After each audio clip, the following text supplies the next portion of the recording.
Thank you, Madam President. I will begin with a public apology. I think I owe a public apology to Minister Kuleba. Minister, dear Dimitro, we met in Stockholm in December last year.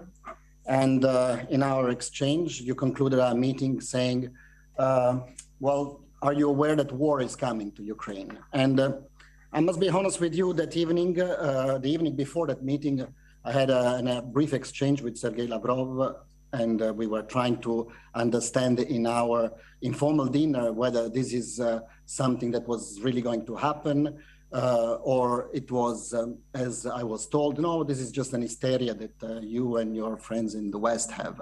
So I kind of didn't take you that seriously that day when you told us that war was coming. So for this, I publicly apologize to you. What started on the 24th of February is a turning point in the history of our organization, and I think in the history of Europe. This is something that most of us could not even foresee or imagine. Of course, we were concerned about the build-up at the borders of Ukraine, but we never thought that it would go this far. I think as the 24th of February is a turning point, I think the way we behave in this phase, the way we will react to this war will determine how we will be as an organization and how each of us will be individually. And I think it's very important that we conduct ourselves in a way that will allow us to be able to look at ourselves in the mirror in the future and talk to our children in the future. I'm here to talk about the OSCPA contribution. The President referred to a brainstorming exercise that we've done within the Secretariat and a document I've sent out to all delegations last Friday. This document is for the delegations to look on, suggest, advise, and maybe move forward with some proposals. In this proposal that I've made, I thought it's the main pillar is that we have to be extremely realistic about what the OSCE Parliamentary Assembly can really do. Because I have been flooded by messages by many members who, of course, seeing the outrage of what we are all seeing on our screens, want to do something. But I think we have to be clear that the OSCE Parliamentary Assembly has a certain mandate, has certain capabilities. So it is my responsibility to make sure that what we do and what we will propose is, first of all, realistic, second of all, useful for the solution of this conflict, and third, that it also benefits what I call the end users, and normally, in this case, the victims of this conflict. So what can we do, and what we have already done? First point is public messaging. Here we have come up with strong statements from the very beginning, the first evening when it was only Lugansk and Donetsk, and afterwards there was bureau statements, there were joint statements, there was a full assembly statement at the end of our standing committee. So we've been very vocal also in other dimensions on the propaganda and on the human rights with public statements. And I think a parliamentary assembly made of parliamentarians from 57 countries representing 1 billion citizens can do that, can call things what they are and can make public statements. I also want to reassure you, Minister Kuleba, that in this assembly, we call things what they are. The President said spade to spade. Here, we don't sugarcoat what's happening. We say what it is, and we've done this from the very beginning already in 2014. In the call, you will see there is Senator Ben Cardin, who drafted a resolution in 2014 calling for what had happened back then, a clear, gross, uncorrected violations of the Helsinki Final Act, which is our foundation document, and also called who was responsible for that. So here we don't shy away, we don't use necessarily too much diplomatic language when it's necessary, we call things what they are. I feel comfortable in having this position because in this assembly, we are the ones, and I personally am the one, who's always done a lot of outreach, has done a lot of trying to build bridges, has always tried to also speak to our friends in the West and trying to speak to those we have disagreements with in a different way or trying to improve dialogue. So I'm a great promoter of dialogue and I'm a great promoter of going out of the usual prejudice that we've had in the West. So now I don't feel any fear in being very firm in our position and calling what we have seen what it really is. So no worries here. We will not sugarcoat in our languages or in our messages what we actually see. Another thing that we can do as Parliamentary Assembly is this current meeting here, an extraordinary session. The President called for an extraordinary session of the Standing Committee. This is an opportunity for all heads of delegations to express what they see, to express their frustration or their proposals, and hopefully to start to create also a channel of communication. I hope that our colleagues also from the Russian Federation are connected and they will want to intervene in this debate. Another activity that we have put in place is field activities.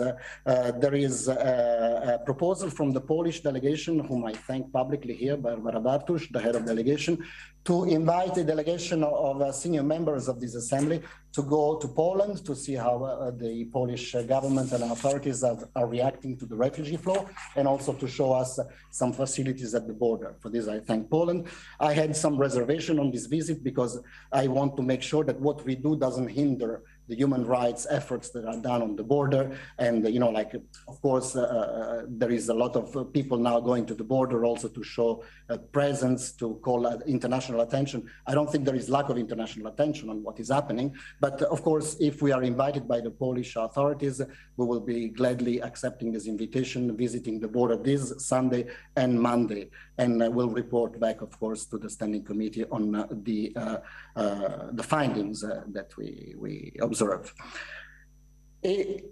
Another point which we can do as Parliamentary Assembly, and I put it as the first point of my proposal last week, is dialogue. I know that this is very unpopular at this very moment because the President mentioned just a visit to the UK. Everybody is really very much in the mode of we need to sanction, we need to be absolutely firm in condemnations. And I absolutely subscribe to that. But I think the very essence of this assembly is that this is a platform for dialogue. So if this is the only tool we have left, we have to actually try also to activate it. Now, the modality of activating this dialogue are to be seen. We've seen already that there's been a track, the delegations that have met for 3 times, the Russian and the Belarusian delegations have met 3 times in Belarus and at the border between Belarus and Poland. That has produced some minor results, I might say.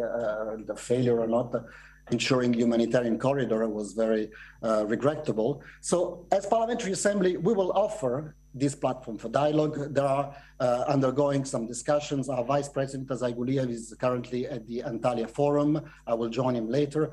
And he is there to also talk to the sides that are there in order to facilitate and discuss a possible initiative that this Parliamentary Assembly might take. But this is still in the making, but this is what this Assembly can offer. And again, we need to be absolutely realistic on what this Parliamentary Assembly can do. I do not think that this is the tool where we will solve this crisis. I think that we can facilitate in a way that doesn't hinder to other tracks that have already been activated, but accompany the process and of course show the goodwill of all our parliamentarians who want to contribute to the solution of this conflict. And I've also been in touch with the parliamentary assemblies of the Council of Europe, the Parliamentary Assembly of the NATO Parliamentary Assembly, and of course today also with the Parliamentary Assembly of the CIS. These are our natural partners. We always work with them. So we have exchanged notes and seen what kind of activities they're putting in motions in this current situation.